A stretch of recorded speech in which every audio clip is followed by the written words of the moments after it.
Hello, good evening. Welcome to another Our Whiskey live stream. Thank you so much for joining us yet again for a tasting of our June subscription pack this time. So we've been sending out two incredible whiskies, I think, a real exploration of sherry and smoke. Hello to everyone who's joining us from around the UK or around the world. As usual, tell me where you're from. Where are you just now? If you are a regular to our whiskey tastings, you'll know my background is not my usual background. I am not at home. I'm not in Brighton in my living room just now. I'm actually in Edinburgh. I'm up here for just a few days doing some whiskey stuff, obviously. So this is my hotel room live to you from my bedroom where I'm staying. It's actually really cool. I'm at the Malmaison in Edinburgh city centre, and it's just stunning hotel, beautiful, interesting background. I think this is a dragon mural, which is quite hilarious.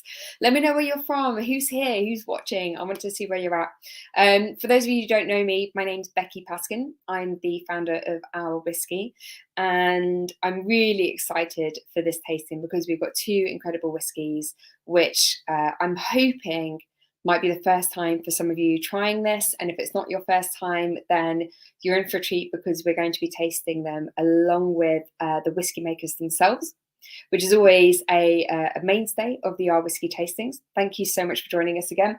So if you're new, if you haven't got a whiskey tasting pack, then make sure you sign up for next month or pour yourself a dram now. Follow along with us. If you did sign up for a pack, then you would have had one of these through the post. Oops, a bit of glare. We try and get that right. There we go. This is the OurWhisky tasting pack. So you would have got this through the post.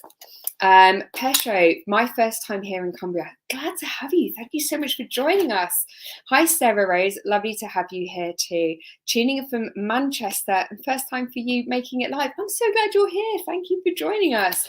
Really good to have you. So here's the tasting pack. This is what you'd be having. I took the whiskies out actually, but this is your tasting pack. You should have two tasting note cards as well for your two whiskies, and of course your two whiskies as well. So today we'll be tasting through the Lakes Whiskymakers Reserve No.5 and also the Glasgow 1770 Peated. So if you have both of those ready, I recommend you have a couple of glasses, one for each of them. If not, that's absolutely fine. If you also have some water on hand too, because one of them is 52% ABV, which may be a bit too strong. It's up to you though. So my recommendation is to always taste the whiskey first and then add some water in if you feel like that's what you need. And there's no shame to add water. It's completely up to you. It's your whiskey, it's your rules. This is your club as well. So your club, your rules. Thank you so much, everybody, for joining me. Hi, Alistair. Nice to see you here as well. See who else is here. Chris Ratcliffe, I think, was one of our first commenters. Good to see you back again, Chris. Well, I think it's about time that we welcome in our two speakers for today. We have none other than Dhavall Gandhi from the Lakes. Hi, Dhavall. How are you? You're on mute. How many years have we been doing this now? I know. Good evening, everybody. Hello, Becky. Lovely to have you. Thanks for having me here. I should know. I mean, how many times this has become classic, yeah? You're on mute. Where are you joining us from today? I'm joining from my home office in Edinburgh. So, hello, everybody. Do you know what? I know we should have had this tasting together. We should have been in the same. Yeah. Last month, we were coming live from Campbelltown, so I had it together with Ian McAllister from Glasgow Distillery, which was hilarious. But he did surprise me with a birthday cake off the cuff. It was very embarrassing.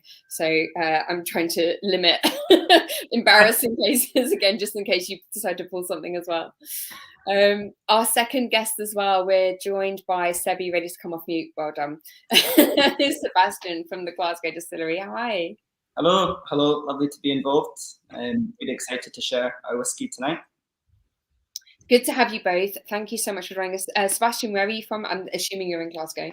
Yeah, based in Glasgow. So just coming from my front room at the moment. Love it. We've got two front rooms and a hotel bedroom tonight. And Yeah, I know, it's a great look. Lovely to have everyone here. So has everyone got their whiskies ready? We've got a few people in from Manchester, Cumbria.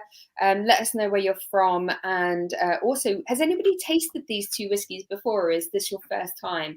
Let us know. We'll be sharing some comments as well as we go through, and don't forget, if you've got any questions for Dhavall or Seb, then let us know and I'll bring those in and we'll be asking those questions too. Okay, so I think, look, without a doubt, let's get on with tasting some whiskey. I hope you're all excited for this. We're going to crack on with the Lakes Whiskymakers Reserve No.5.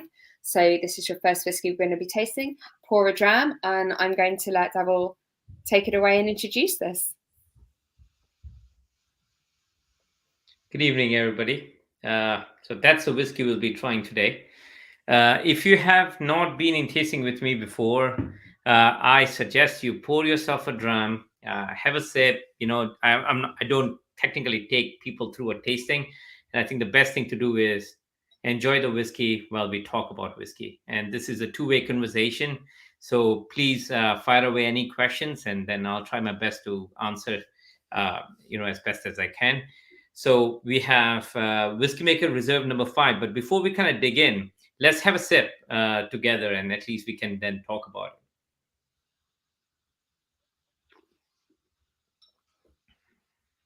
So as you'll notice from the color, the flavor profile, the color is natural color, by the way, is 100% coming from cask. All Lakes whiskies are natural color. And the flavor profile is very bold. It's quite bold, quite intense, and very, very complex. The reason for that is, I'll talk to you about now how did we get here. So I read a quote long time ago, and I think it's a quote that I'm probably guilty of saying that in most of the tastings I do, because it has had quite a fundamental impact on me. And it was that write the book you want to read, okay? And I wanted to create the whiskeys that I would love to drink. And this is an example of the whiskeys that I like. Quite big, bold, flavorful, and intense with wood forward character. So Lakes, by the way, for some of you, I think I see there are a lot of people from Cumbria. And Lake started in 2015 in the beautiful Lake District. So the distillation started in 2015, December. I joined in 2016 from Macallan. And I was brought in by the Lakes board to change and revise the strategy of Lakes, create a house style and a recognizable whiskey. As you can see in the picture, it's a beautiful distillery, very, very positive, great vibes. And on the left is our shop, the straight up where you see Richard moving the cask. That's a bistro. And on the right is where used to be our warehouse and now our maturation and fermentation facilities. And at the back, the house that you see is the Whiskymaker's house. And that's where I do what I do. There is create ruckus in the blending room and create all this whiskeys that you see. So we started in 2015, like I said. I got there in 2016. We are roughly around 130,000 liters of alcohol when we started in 2015. And one of the things I did when I started is to create a house style. That was the whole goal. And for those of you who have met me or know me, my style is sherry-led. I specialize in sherry cask whiskeys. I made whiskey for a lot of people, and I only work in sherry. So it was very natural that when I was asked to create a house style for Lakes, it had to be sherry-led. And the way we approach is very different as well. And I'm not saying by any means it's right or wrong, but we start at the very end of the process. I'm a blender by heart. This is not a distiller-led distillery. It is a blender-led distillery. And what I mean by that is I started the end product of the whiskeys that I want to create, the flavor profile I want to create. And I use a lot of sort of proprietary techniques that only I kind of developed over time. And that is a concept that I borrowed from the French cognac and winemaking called élevage, but I have kind of tweaked it based on my thing. So let us talk more about the élevage, later on. But then we use those techniques to create very complex layered whiskeys using bespoke sherry casks. So I start with what kind of character I want in a whiskey. And then I try to find out the cask that I require to create those characters. And then the new make spirit that we make at the distillery is tweaked according to the style of what we want. So unlike a lot of distilleries you will see, they start with the end goal, or at the beginning, let's say what barley they want to use, what are the fermentation parameters, and then they try to find cask that suit to it. We do the opposite way. We find the flavor we want, the cask we want to use, and then we tweak the new make spirit to match the cask. So it's kind of upside down approach. Again, not right or wrong. That's just the way we like to do things. And this whiskey, as you can see, I use a lot of sherry cask, and sherry is a misunderstood word. When we talk from a whiskey perspective, a lot of say is sherry oak, is sherry style, but what kind of sherry? And nobody talks about that. And there are different kinds of sherries. There's Oloroso, PX, Amontillado, Palo Cortado, Manzanilla, and we use all spectrum of sherry cask at Lakes. And then those allow me to create a lot of complex flavor profiles. Think about this, that each cask or each cask makeup is more like a color palette on an artist palette that allows me to mix different kind of flavor profiles and create profiles. So if you look at the noses, every time I look at any Whiskymaker's reserve, it gives me different characters, different nose. So here I'm getting beautiful peaches, ripe Georgia peaches. There's a lot of incense character. Some of you might get that. And dates and raisins. I love Moorish characters. I like rich, and dates is one of my favorite things in the morning with the porridge. It has to, every whiskey that I create has to have those characters. So it's quite rich, and this has combination of three different casks. What I'm saying is, to keep it simple, it's Oloroso, PX, and red wine cask. And those are my three favorite casks that I use. Every single whiskey that is sherry-led or structured on sherry that I create at Lakes always has Oloroso as the backbone, as a main structure.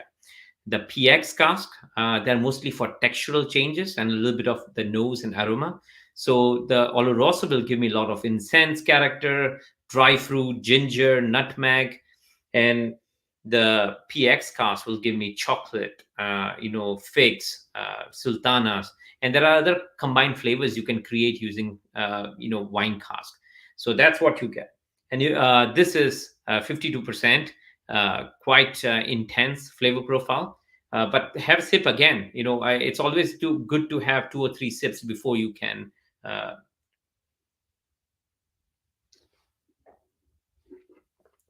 I don't know. Sorry, you on mute, Becky. It's your turn. There we go. You'd have thought I'd learn. It's such an incredible nose. As you said, your approach to whiskey making is very blender-led rather than spirit-led. But so that, and I think a lot of people have been saying how complex and vibrant that nose is. How much of that comes from the cask and from the blending, and how much comes from the spirit? Yeah. So, again, this is our approach, or my approach in a way. Pretty much most of the flavor profile come from the oak and sherry cask and blending. So if I can talk to you about, if you look at the peaches, right, the peaches that I talked about, some of you might get it. It's you might get certain other ripe fruits. Certain characters can be created through blending. So you have 2 or 3 primary colors, and all the colors that we see in our life are created by mixing those, right? So similar to that, if you have fundamental building blocks of cask and oak, and I'm talking about, I'll give you a little bit of kind of breakdown. So every single cask that we use can be French oak, American oak, or Spanish oak. Then in those oak, then you kind of have Oloroso, PX, Amontillado, Palo Cortado. But then within the Oloroso, you might have different cask specifications, different toasting levels, different seasoning time, different wines used, different proportions of wine used, different acidity. So as you can see, the permutation combination goes absolutely chaotic and crazy. But that allows you to play with a lot of nuances. Like you have different keys on a keyboard or a piano that allows you to play different tunes. The same way you can use cask and blending to create a lot of flavors. So to answer your question, the new make spirit is important for us, but it's only important as a holder for flavors. Just like in terms of food, we talk about tofu or paneer in Indian cooking, or where it's more like a kind of integrator of flavors rather than giving flavor itself. So that's how our style is quite different from what we do. So you're a big believer in that the cask contributes the majority of the flavor to a spirit. The spirit is the body that is the carrier of the flavor that the cask inhibits. Yeah. Is that right? Yeah, I think I like that style. Again, it's a style. I'm not saying it's the best whiskey or that's the only way. I love a lot of whiskeys which are very, very delicate in refill casks, ex bourbon casks. But my style, the style that I like to make, is much more bolder, led by oak rather than led by the spirit. So that's a style. Those of you who are watching, let us know what tasting notes are you getting off of this. I see Pesho. Oh, that's the wrong one. I'll come back to that question in a second, Alistair. Pesho mentions there's a burn sugar aftertaste. I know some people have mentioned how vibrant the nose is. Sarah mentioned earlier that she can really taste the red fruits from the cask, which obviously comes from a lot of the sherry character. But what other notes are people picking up? Because is anyone getting that peach note? For me, I didn't notice it until Dhavall, you mentioned there's this beautiful Georgia peach. It's really ripe. It's very juicy kind of peach note. Very juicy peach. Yeah. And you get a lot of incense as well. There's a lot of polished mahogany, oak. I mean, those are the traditional flavor profiles that are associated with sherry cask. But again, it is up to you. And like Becky said, okay, just add water, put ice, just drink the way you want it, okay? The first thing is, I always suggest this, that when you start, you want to know what the whiskey maker is trying to say through the whiskey. So just nose the whiskey as is, and then make it yours. I mean, that's a beautiful thing about it. Add water, adding water from a bottle. add water, add ice, drink however you want it. First, appreciate what it's there, and then just make it yours. I think that's that's the beauty about the whiskey. Yeah, I think that's the beauty of all whiskey is it. And as you say, there's so much nuance and so many different ways that you can enhance a whiskey, and ultimately it's whatever you like personally. If you want to add water or have it neat, it's totally your call. Sarah Rose also mentioned some caramelized fruit. You're absolutely right. Raisins and sultanas, totally, that comes from the sherry casks as well. Seb, how different is the approach at Glasgow Distillery to what they're doing, what Dhavall's doing at Lakes with this blender-led approach? Are you a spirit-led distillery, or are you a cask-led distillery, or a bit of both? How would you describe it? Well, I would definitely say a bit of both. But before I get on to that, I must say it's quite torturous to listen to these amazing tasting notes and not have a dram of the whiskey getting talked about at the same time. Right, right. I'm going to make a promise now. I will get you a dram of this, both of you. I'll get you your drams, but also for the next tasting, I will make sure our whiskey makers have them in hand. I'm really sorry this happens. I'm definitely holding you to that. But in answer to your question, our kind of pillars are really based on really fruity spirit and really active wood. And virgin oak plays a big influence in the 3 different styles of whiskey that we make at Glasgow. We make an unpeated whiskey, a peated whiskey, which we're trying to do, and a triple distilled unpeated whiskey. So 3 very different initial kind of core strands of DNA of flavor. And then really slow distillations, long fermentations, everything you need to create a really nice, really fruity new make spirit. And then we're putting it into virgin oak casks for over 3 years in terms for the peated. And for our unpeated whiskies, they're going into first fill bourbon casks straight away. So, and our original style is finished in virgin oak as well. So very active wood maturation policy. And like Dhavall was saying, very bold whiskies, very, very flavor led, and very much no messing about, packing them full of flavor, making really interesting whiskies that are very much influenced by the casks they go into, but also by the delicate flavor.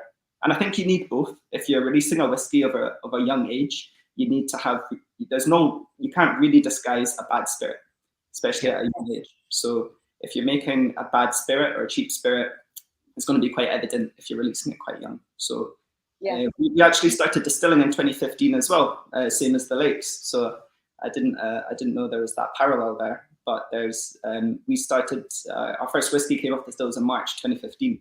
So we're at similar kind of stages on our journey, I guess. Our spirit is, at least. Yeah. Yeah, similar stages. I want to come to this concept, Dhavall, that you mentioned earlier on. First of all, I completely agree with the idea that your whiskey is only as good as the ingredients you use. It's only as good as the barley you're using, the yeast you're using, the water you're using, but also the spirit that you're creating as well. You can't have bad spirit and disguise it with wood. That's not going to make a decent quality whiskey. So everything has to be of a decent quality to begin with. With that in mind, Dhavall, you mentioned a concept which I'm fascinated by. I love this. And now, having studied for myself my WSET level 3 and really learned the ins and outs of cognac making, this concept of élevage, which I think is so great and is so rare among whiskey makers. Can you talk us through, first of all, what that concept is and why you were attracted to it and why you decided to bring it into the world of whiskey? Yeah. So as Becky mentioned, the process is known as élevage. Okay, so it's not literally I haven't taken something from, but the inspiration has always been French winemaking and cognac making, and it's more like élevage means to raise or to take care of something. And everything that I have done, all the techniques that I have developed in my kind of sort of working career in whiskey, has always been a reason of finding ways to add layers of complexity, layers of creating flavors. It's a technique.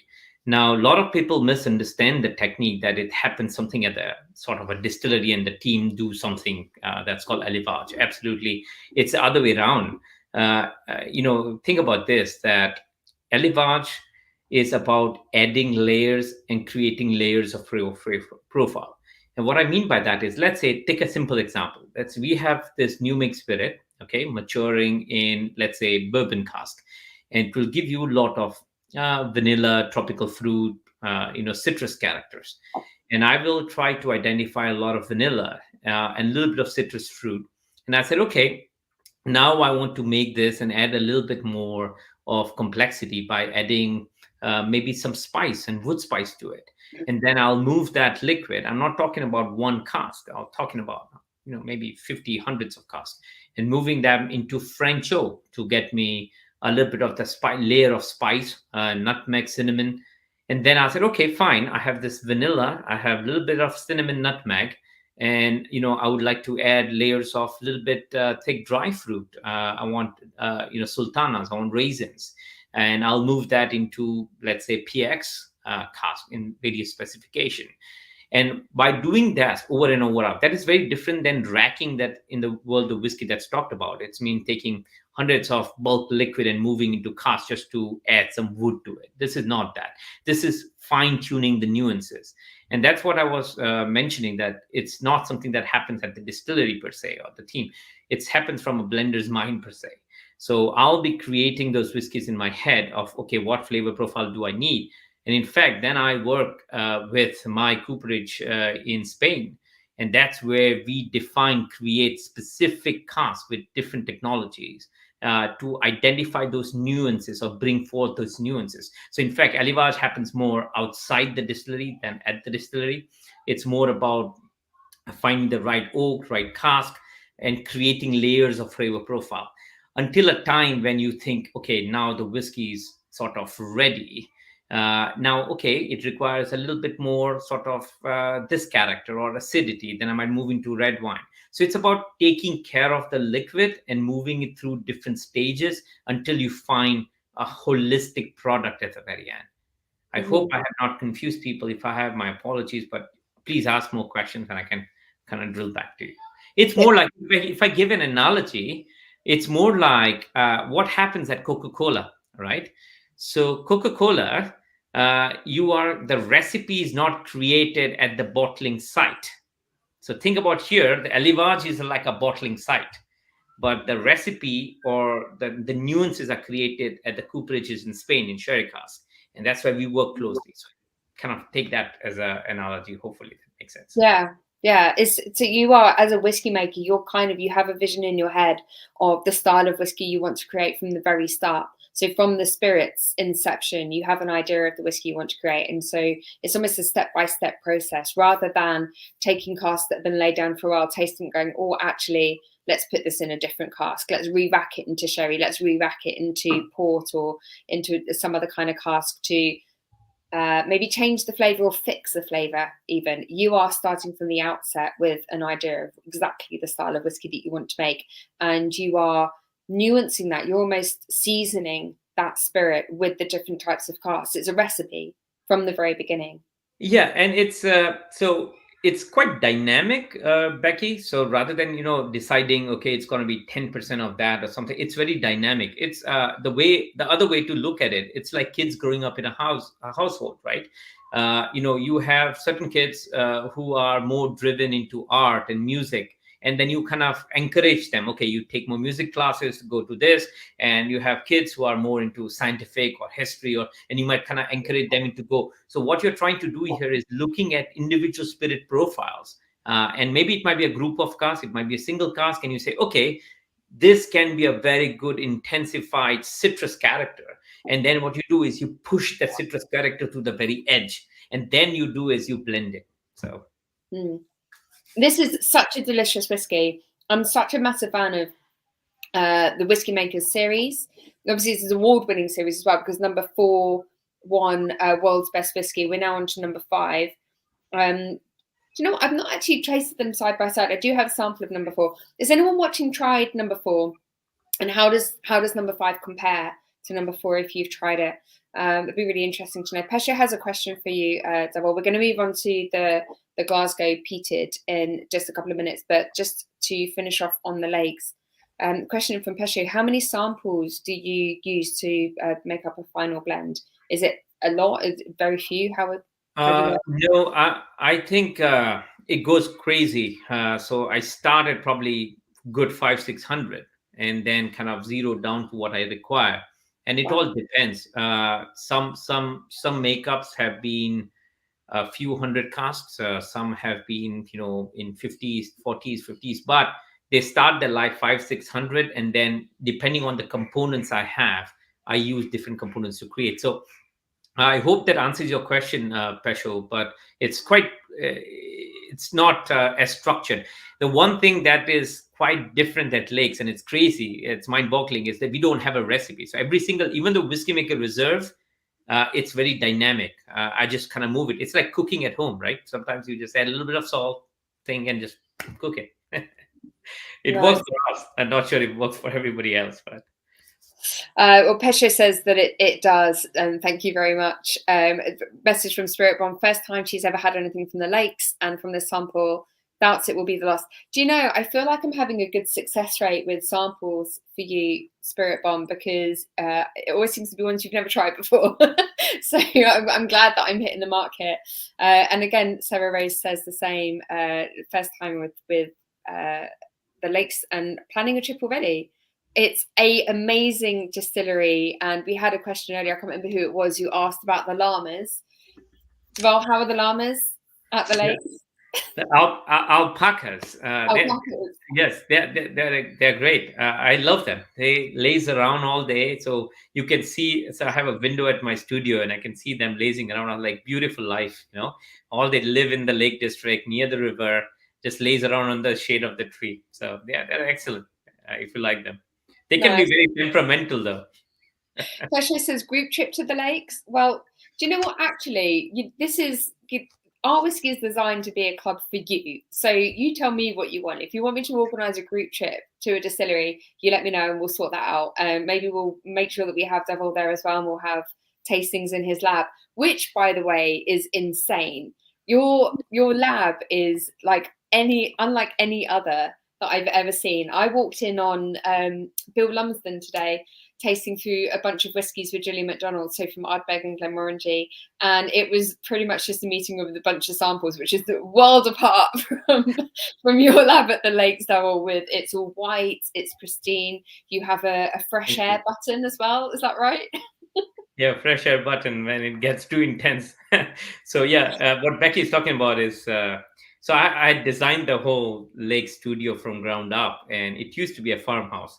And I'm very specific about different things. So there's an air button. So if I push it, it sucks out all the air in the room and replaces with a carbon filtered neutral air. So Like an airlock. It's like a spaceship. It is like that. And it's full of cards. So once you get locked in by mistake, you are stuck until someone gets you out. At least you've got a ton of whiskey to keep you company. Worst places to be stuck, I'm sure. Yeah. Definitely. Okay, so I think it's about time we move on to our next dram. If everybody is ready, thank you so much for that, Dhavall. The Lakes Whiskymakers Reserve number 5. That's 52% ABV, and I believe about £70 for a bottle. And there are still whiskies available as well, so make sure you pop off and try that. And if you have the packs in front of you, if you scan the QR code on your tasting note card, that will take you to a page on our website, and then you can click on the link, the buy the bottle link. It is an affiliate link, so we do make money off of those. So if you did want to purchase a bottle off the back of this tasting, then do that, and we get a little bit of a kickback, which all helps us deliver these tastings for you. And yes, Spirit Bomb, our whiskey tours. If you want a tour, we will sort out a tour. So stay tuned to our social media and we'll try and sort that for you. Okay, right, Glasgow, 1770 peated. This is, again, a relatively new distillery like the Lakes, so started distilling in 2015. Sebastian, I've had the pleasure of having a few Zoom calls with over the last few weeks and learning a lot more about this distillery. And I would love to learn more about the peated expression that you have. So please take it away, introduce your whiskey for us. Absolutely. Well, it's a pleasure to be able to share this whiskey with you all this evening. We're going to be trying the Glasgow 1770 Peated. It's 1/3 of the core range of what we produce at the distillery. And that core range includes our triple distilled whiskey and what we call our original as well, which is a double distilled unpeated whiskey. So at the Glasgow distillery, these 3 core expressions represent the 3 different styles of distillation that we do. So our year is split into these 3 different styles of making whiskey: unpeated double distilled, peated double distilled, and triple distilled unpeated. And the reason for doing that from the beginning is really that it gives you a real broad range of flavour to play with from the ground up. You're starting with the triple distilled, which is really light, really smooth, quite vibrant, lots of kind of green notes, quite fresh. And then we've got the original, a kind of flagship, which is double distilled. It's a bit more jammy, it's a bit heavier, it's got a lovely spicy finish. And then at the other end of the scale, we've got our peated. So it's really rich, really smoky. It's what we're enjoying today. And I think from the sounds of it, it's actually going to be paired really nicely with the first whiskey that we've tried. This has been aged in virgin oak casks and then finished in Pedro Jimenez sherry for about 8 months. Usually first fills. Sometimes there's a second fill in there as well. It just depends on the batch that we're working on at any one time. So on the nose, immediately you get the smoke coming through. For me, it tastes like a smoky barbecue sauce. And that's one I find a lot of people tend to get as well. And then you get a lot of the vanilla. You get lots of kind of dried dark fruits. You get those date notes that Dhavall was talking about as well. Dates, raisins, all those kind of sherry influenced notes. I guess I can tell you a little bit more about what we do at the distillery. We produce our single malt whiskey, but we also produce a blended malt called Malt Riot, and we produce gin and vodka and rum as well. We're a small team. There's only about 15 of us in the whole company, and we're based in pretty much what could only be described as probably the opposite of what the Lakes looks like. Probably Scotland's least picturesque distillery, I would imagine. Although I do see Gary Mills on here from Glen Scotia and Loch Lomond, and I know Loch Lomond's not the prettiest either. But we are based on an industrial estate. Sorry, Gary. We're based on an industrial estate on the outskirts of the city. And it's very much a functional site. It's very urban, it's very industrial. But that kind of industrial, urban, contemporary edge kind of plays its way through the way we promote our whiskey and the way we talk about our whiskey and the way we make our whiskey as well. So in terms of the actual setup, quite small stills, long slow distillations, stainless steel washbacks, all quite functional, which allows us to produce those 3 different styles of spirit and do a deep clean in between each one. And then the way the actual product looks, the way it's designed, it's quite industrial, quite contemporary. And it was all about, from the very beginning, making whiskey that was quite accessible and open and that could be enjoyed by as many people as possible. And that comes about from the way it looks, the way the actual packaging is designed. We've got these taste signifiers on each bottle. So for the peated, underneath you'll see rich and smoky. You know, the original fresh and fruity, triple distilled, smooth and vibrant. And that really helps kind of explain in a nutshell what people can expect from the bottle and from the whiskey within. And then we've got these tasting notes kind of in the top as well, so people, it's as open as and accessible as it can be. The price point for these as well, £49 a bottle, so it's a fairly accessible price for the core range of whiskies. 46% ABV, and like all the products we make, it's natural coloured. These are non-chill filtered. You know, it's good, honest, open whiskey that we like people to open and enjoy. So I'm hoping people have already taken a sip, and I'm going to do the same. I'll stop rambling for a second. It is, do you know, it's funny because when you said barbecue sauce on the nose, I was taking a sip at that very point, and it transported me back to, and bearing in mind, I've been a vegetarian since I was 12 years old. It transported me back to McDonald's and trying the barbecue sauce. It's fries with barbecue sauce. That sweet, smoky, fruity barbecue note was just so weird to be. Isn't it strange how whiskey and flavour can transport you back and just bring up those memories? And I haven't tasted that for so many years. There's a great question come in. I don't think you've covered yet, because I think this is a really important thing to note, because this is a peated whiskey from the Lowlands, and obviously, well, it has a very different flavour profile to the type of whiskey, the peated whiskey that we try from Islay, for instance. So Alistair says, is this a Highland or inland peat that's being used? So where exactly is it that you're getting the peat from for this expression, and how does that change the taste as opposed to maybe the sort of peat that's used on either? Yeah. So it is absolutely a Highland peat. So East Coast Scottish Highlands, kind of Aberdeenshire area. That's where we're sourcing the peat that we use, and it is very much a aromatic, kind of floral, welcoming, quite soft peat. The barley that we're bringing in, the malted barley, is being smoked to 50 ppm, so it's a relatively high level of smoke. But because of that gentle aromatic quality, you get all those kind of floral notes coming through. This peat is growing in heather bogs, so it's heather-based peat, and it's really those heathery floral notes that come through. And I would say when I taste it, at least for me, it's the smokiness is more on the nose and in the finish. And then when you take a sip, immediately you're getting those kind of rich, luscious sherry notes, the vanilla, and some more of those kind of, it's a bit savoury as well. So it's kind of this nice balance of savoury, but then also the rich kind of sweetness of the sherry interacting with each other. And that's really the combination of the virgin oak casks, which add a lot of character and a lot of influence very quickly. And then that sherry finish, which just gives it that amazing kind of rich, smooth, luscious mouthfeel. So, you know, I think texture is really important in whiskey. And texture is maybe not talked about as much as other elements of the tasting experience. But this is one of those whiskies that really just coats your tongue and leaves you with a really nice kind of aftertaste that just stays there. And that kind of floral, nice, heathery smoke just goes and goes and goes. And it's a really nice, long-lasting finish. I want to ask about that, the texture, and also because it's quite a as you say, a savoury, meaty style of whiskey. And Gary's just said, is it double or triple distilled? So this one is, the peated is double distilled, the same as the original is double distilled as well. Yeah. What's the difference in terms of the production process of those two aside from the peat?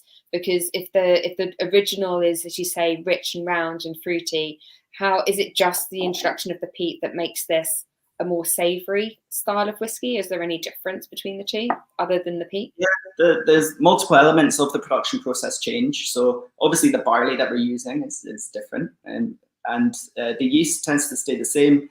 We do minimum 72-hour fermentation for all of our whiskies across the board, and it's often longer.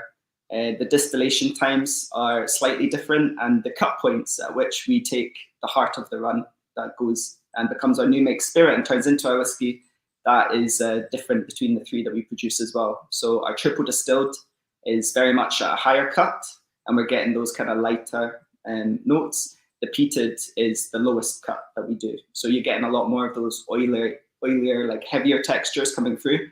And that's one of the reasons it kind of contributes to that heavier, kind of more rounded mouthfeel.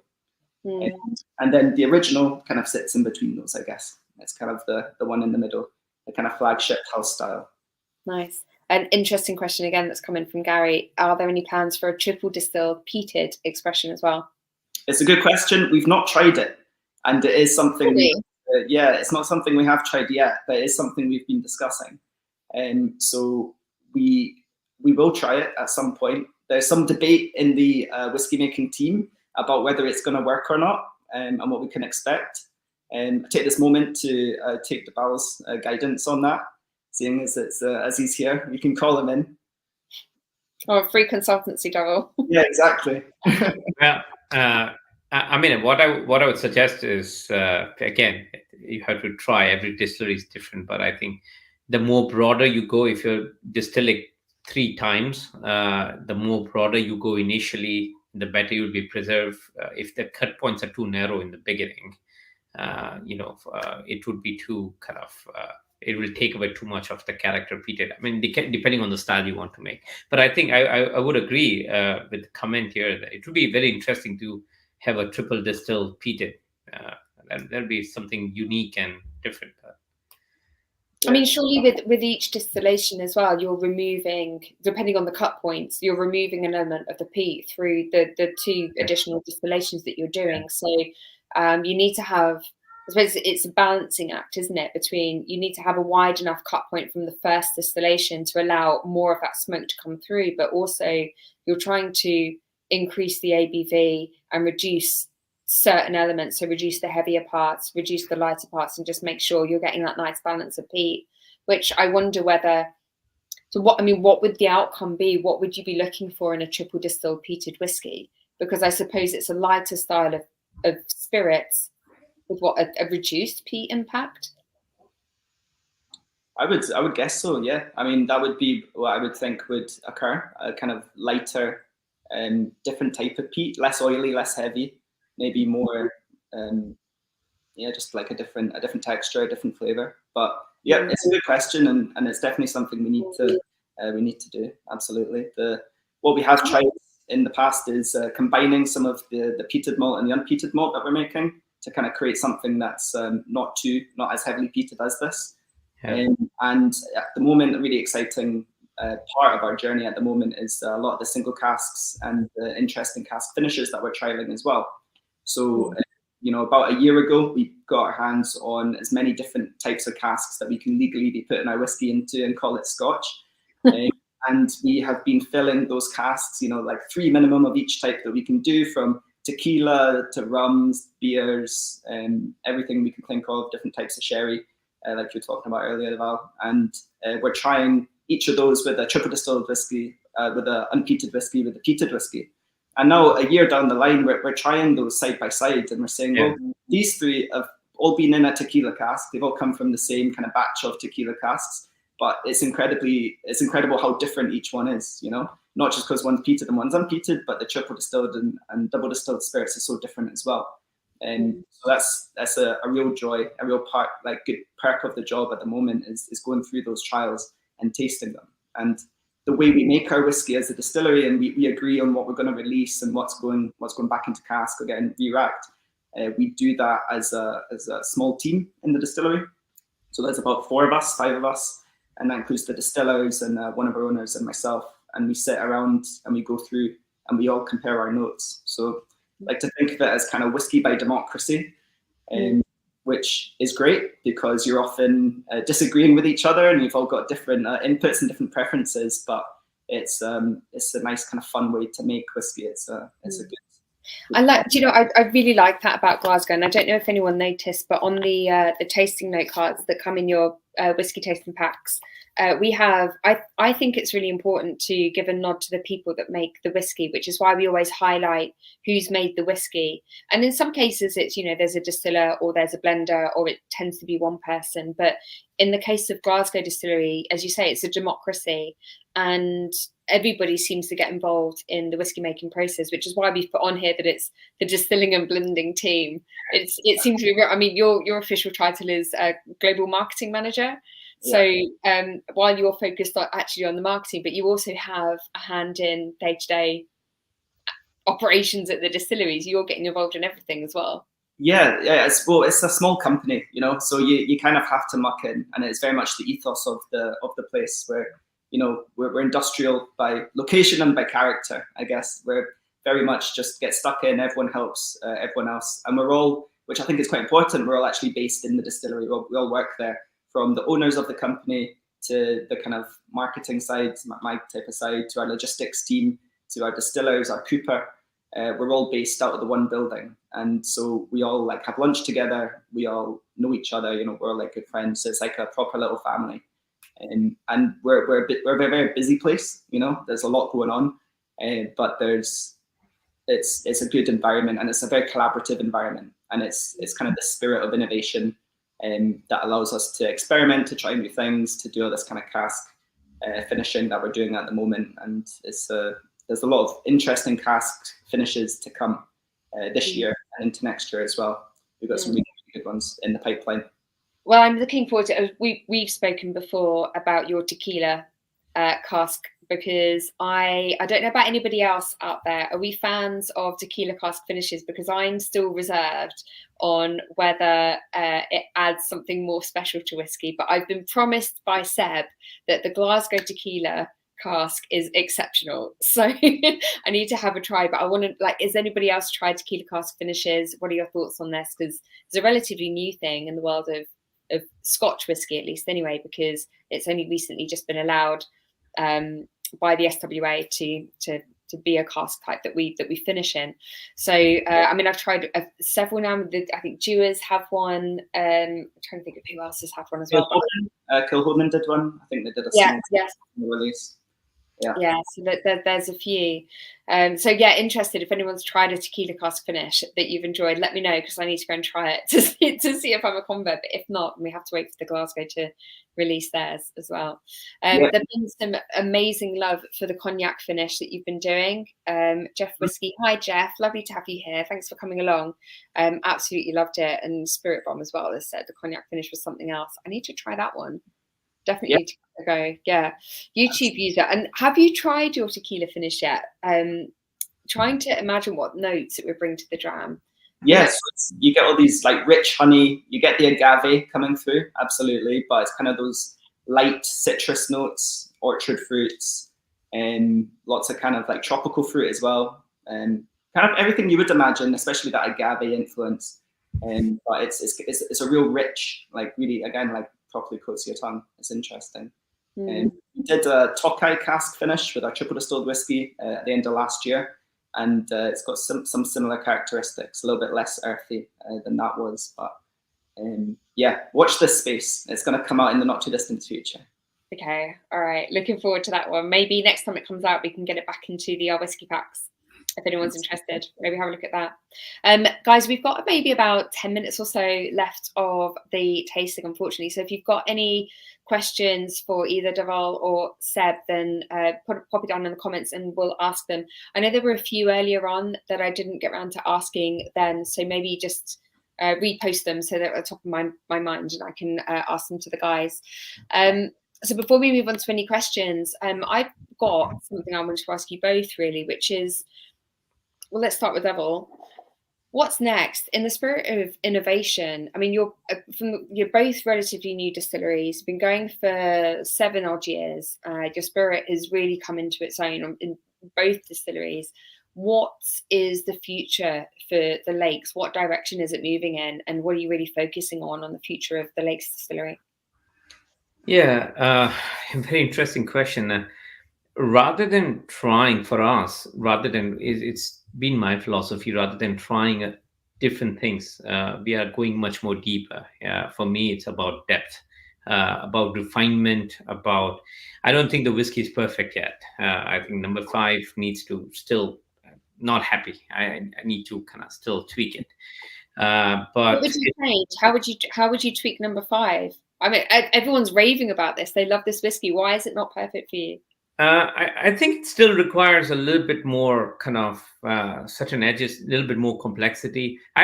There's nothing wrong with it. It's just the way I am. I think I I needed a little bit more into it. So if you look at 4, I would say 5 is 100% better than 4, hands down. It has to. Otherwise, I would not release it. But so I think if you look at the evolution of Lake's Whiskymaker Reserve, and again, every single one, again, joking aside, every single one was at the peak maturation and at the style at what it was. So it's fine. I have no. The thing 4 was great when 4 was released. 5 is great when 5 is released. Where I'm taking it, the whole journey for Whiskymaker Reserve, as coming to an house style. So that would be our stylistic character going forward. It's already set in stone. That's what we are going.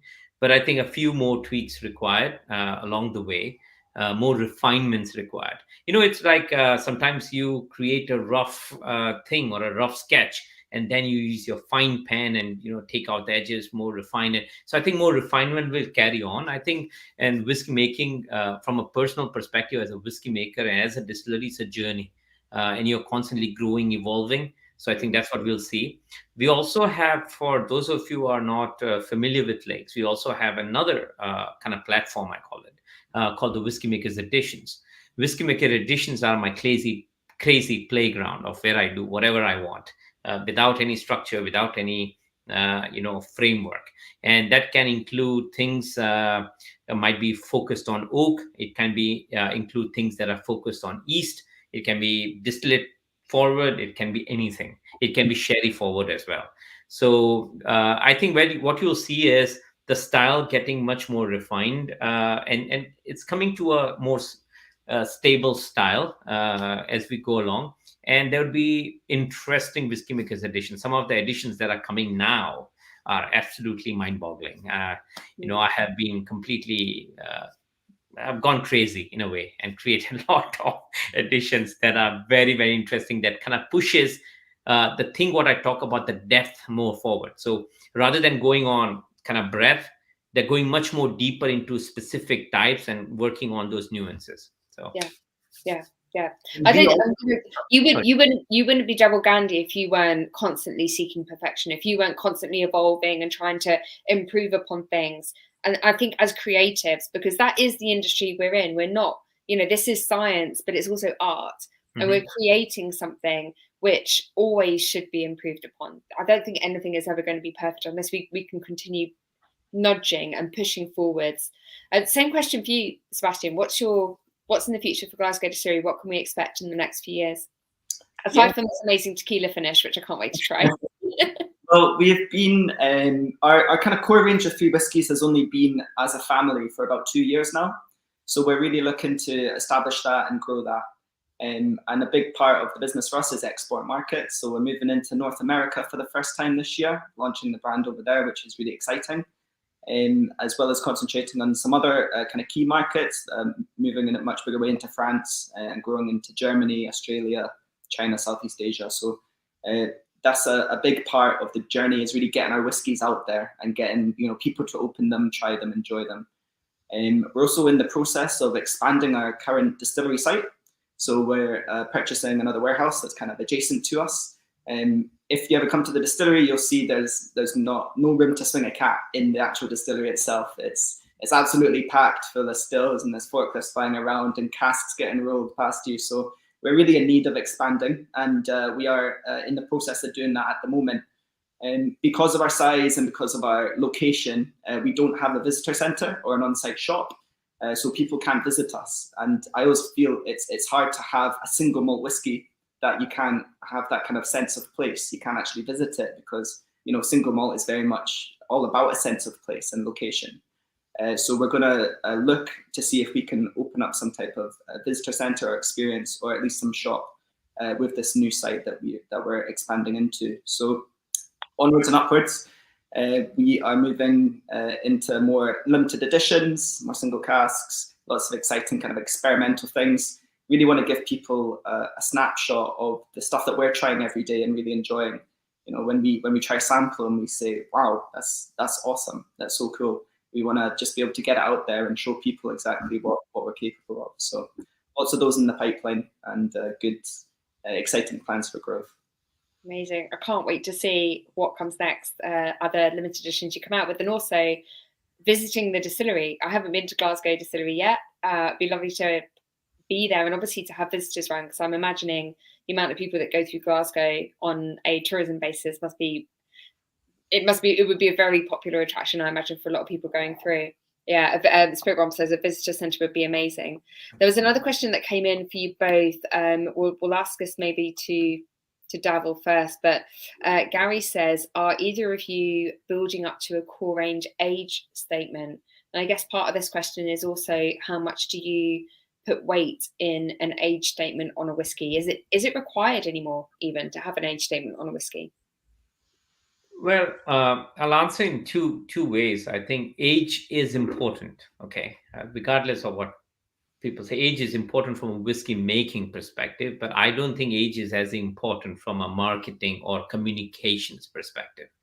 As you know, whiskey will get more complex, it will get more rounded. Again, every distillery, every new make spirit, everybody will have a different style or stylistic character. So you cannot compare Glasgow's new make to our new make, because the intention is very different, and the peak of maturation might be very different. But of course, with age, you get different character, different nuances. You have more oxidative characters coming through. So I think age as a fundamental parameter for maturation is important.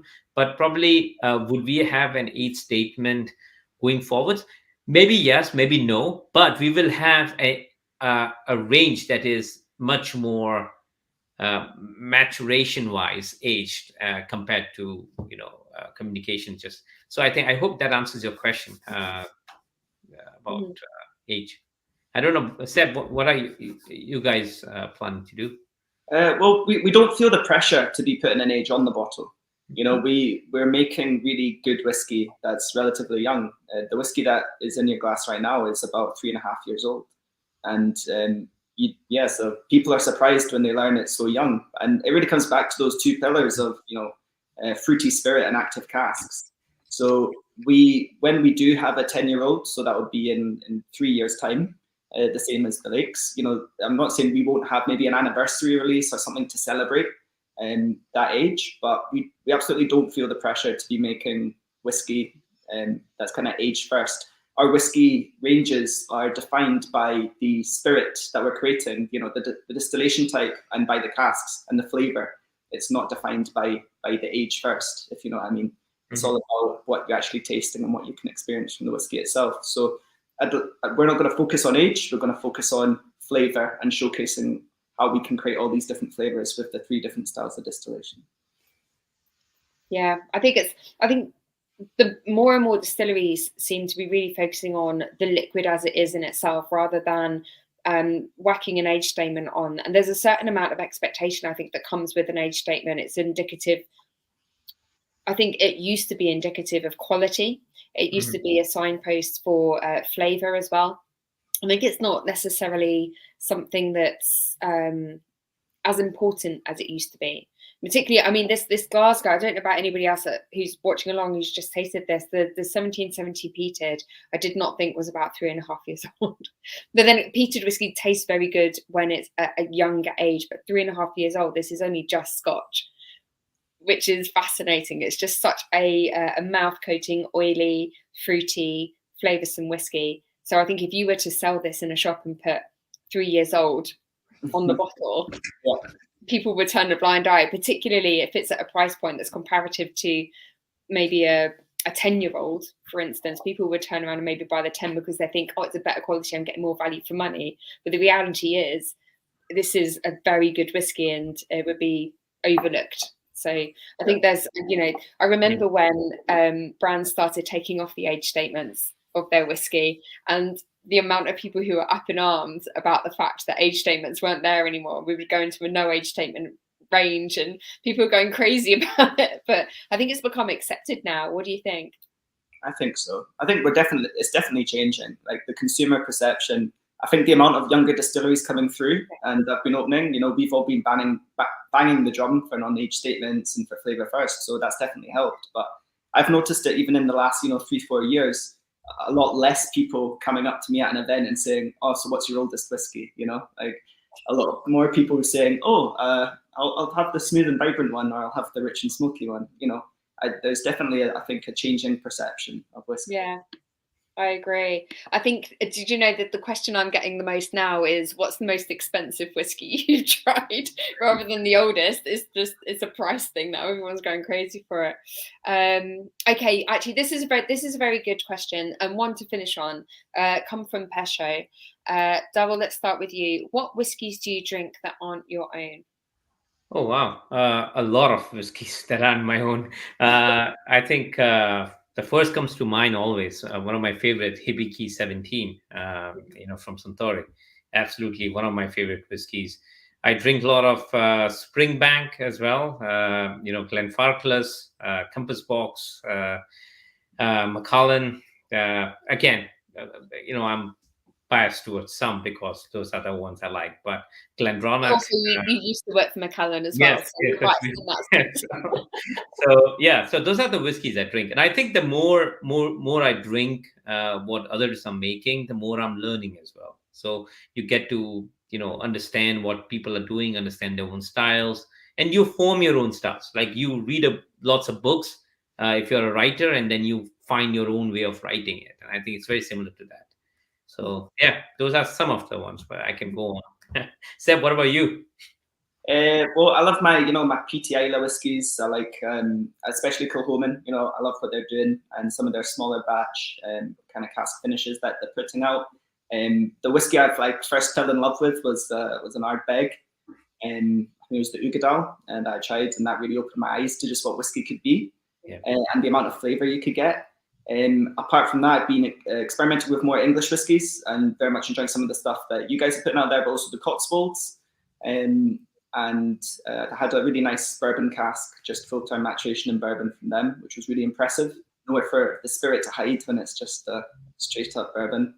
And on top of that, your Glendronachs, like a few sherry bombs, a broad range of different styles of whiskey. But I'd say Kilchoman is always one I gravitate back towards, especially their Macro Bay cask strength. It's one of my absolute favourites. Delicious. All very good whiskies, all really nice. Big fan of all of those. Thank you so much for this tasting. I hope everyone watching along has had a good time, and thank you for those of you who are new to this as well. It's been so lovely to see some new names coming in. I hope you've enjoyed these 2 drams and have enjoyed our tasting with Dhavall and Seb. Thank you guys so much for joining us. Thank you so much for having us, Becky. Yeah, it's brilliant to have you. And this is OurWhisky is young as well. We're 3 months in. This is our 3rd tasting, so we're a tasting of the young distilleries this month. But we are really driven by you guys at home. So if you're watching along, if you're watching this on playback, we are driven by you. OurWhisky is designed to be a club for you. So it's it's your rules. You tell us what you want to drink. If you'd like to have in-person tours and tastings, let us know. So the best way to do that is to follow us on social media at OurWhisky, and just leave us a comment, drop us a DM, just say what kind of whiskey would you like? Is it Japanese, American, more Irish, more peated whiskey, more triple distilled? Do you want an older whiskey? Do you want in-person events? You tell us, and we will sort it for you, because we're here for you. We're here to serve you. That kind of leaves us to the end, and I just want to say thank you so much again for joining us, and hopefully see you again next month. This tasting is we're obviously on a Monday right now, but in future it will be the last Thursday of the month. We just had to move this one around just a little bit to suit some timetables, but we will be back last Thursday of the month in July. So we'll see you all then. Thank you so much. Bye. Take care. Thank you. Bye. Thank you. Bye.